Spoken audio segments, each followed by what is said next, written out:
రాయలసీమ ఉత్తరాంధ్రలోని సాగునీటి ప్రాజెక్టులకు నిధులు కేటాయించి వెంటనే పూర్తి చేయాలని కూటమి ప్రభుత్వానికి మాజీ మంత్రి వడ్డే శోభనాధీశ్వరరావు సూచించారు. రాయలసీమ సాగునీటి సాధన సమితి ఆధ్వర్యంలో కృష్ణా జలాల సమస్యలపై ఆయన చర్చించారు.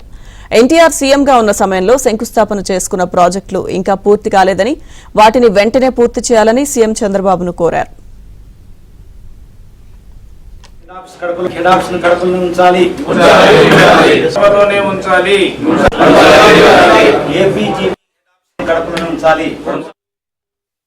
ప్రభుత్వానికి కృష్ణా రివర్ మేనేజ్మెంట్ బోర్డు కార్యాలయం శ్రీశైలంలో పెట్టండి అని చెప్పి ఏకగ్రీవంగా తీర్మానం చేసి పంపిస్తే, రాష్ట్ర ప్రభుత్వం నుంచి అమరావతిలో పెట్టండి అని చెప్పి సెంట్రల్ గవర్నమెంట్ వాటర్ రిసోర్సెస్ మినిస్ట్రీకి రాశారంటే ఇది చాలా బాధాకరమైన విషయం.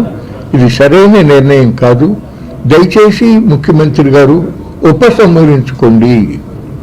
రాయలసీమ ప్రజల యొక్క మనోభావాలను కూడా గౌరవించండి.